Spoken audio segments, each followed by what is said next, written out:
Some parents in St. Louis are so desperate for cash, they're selling their children's Social Security number to the highest bidder. It's a critical part of a tax fraud that we're exposing tonight. In some of the poorest areas of St. Louis, the tax fraud is often called carrying a child.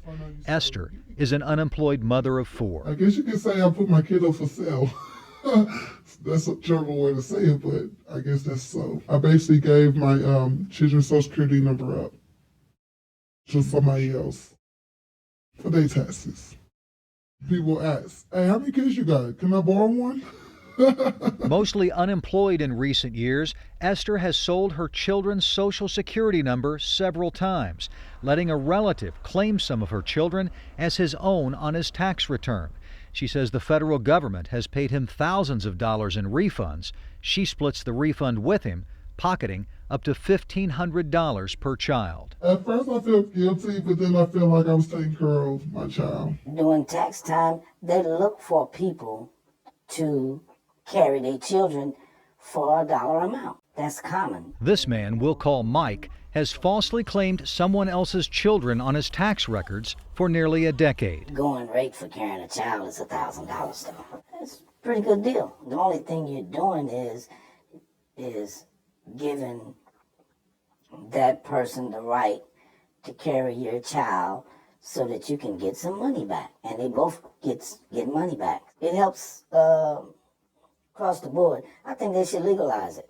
By using 2 children belonging to someone else as his dependents every year, he's received a total of $25,000 in illegal tax refunds and paid thousands more to the relatives who allowed him to claim their children at tax time.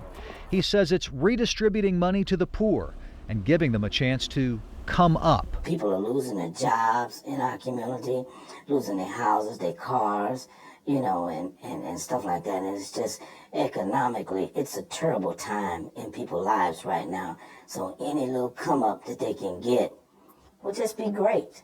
And this is, even though this might be illegal and wrong, it's a come up. It's unclear how much this fraud is costing you, the taxpayer. Overall, identity theft costs government, businesses, and individuals billions of dollars every year. The IRS, which refused our request for an interview, insists it's cracking down hard on identity theft, including a recent effort targeting 105 people in 23 states. But we don't know if the IRS has spent much time focusing on the sale of child Social Security numbers for tax deductions. What they're doing is stealing. Illinois Congressman John Shimkus says the IRS needs to figure out a way to stop what appears to be a fairly common practice. It's big time crime, and maybe that the IRS ought to start having some task forces in areas of concern where it's not 1 or 2, but maybe multiple, and enforce the law. The scam may be common in some neighborhoods, but the fear of getting busted has prompted Esther to stop selling her children's Social Security number. She says it's just not worth the risk. One of the biggest problems with this scam is that it has the potential to destroy a child's credit. Sources say in some cases, buyers also used a child's Social Security number to get other services like utilities, then refused to pay the bill. When the children turned 18, they discovered their credit was ruined.